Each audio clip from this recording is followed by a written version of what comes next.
উৎসবের আবহাওয়া অব্যাহত। আজ থেকে শুরু জগদ্ধাত্রী পুজো। আজ মহাষষ্ঠী। শিলিগুড়িতে বিভিন্ন জায়গায় হচ্ছে জগদ্ধাত্রী পুজো। মায়ের আরাধনায় শহরবাসী। সুভাষপল্লী জগদ্ধাত্রী পুজো কমিটির তরফ থেকে নৈহাটির বড়মার মন্দিরের আদলে এবারে তৈরি করা হয়েছে জগদ্ধাত্রী পুজোর মণ্ডপ। এই বিষয়ে পুজো উদ্যোক্তারা জানিয়েছেন, নৈহাটির বড় মায়ের আদলে তারা এবারে তাদের জগদ্ধাত্রী পুজোর মণ্ডপ তৈরি করেছেন। পুজোকে ঘিরে বিভিন্ন অনুষ্ঠান থাকছে। সাংস্কৃতিক অনুষ্ঠানের পাশাপাশি সমাজ সেবামূলক অনুষ্ঠান রয়েছে। নবমীর দিন জনসাধারণের জন্য ভোগ বিতরণের ব্যবস্থা থাকবে। আচ্ছা, কেমন সাড়া পাচ্ছেন? খুবই ভালো সাড়া পাচ্ছি।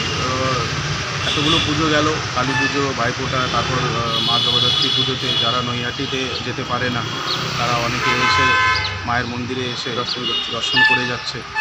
এরকম চিন্তা আপনাদের কোথা থেকে এলো? আমাদের এরকম চিন্তাধারা এলো, আমরা নৈহাটির বড়মার আমরা এতে ভিড় দেখেছি, মন্দিরে অনেকে ভিড় দেখেছি। তারপর যারা করে আমরা ভাবলাম যে যেহেতু আমি একটু আগেও বললাম যে যারা যেতে পারে না বা যারা হয় না তারা এখানে এসে মন্দিরের সাজে মণ্ডপ, মায়ের মন্দির, আমরা ভেবেছি যে এটা করে লোককে একটু সুযোগ করে দিই যাতে তারা দর্শনটা করতে পারে।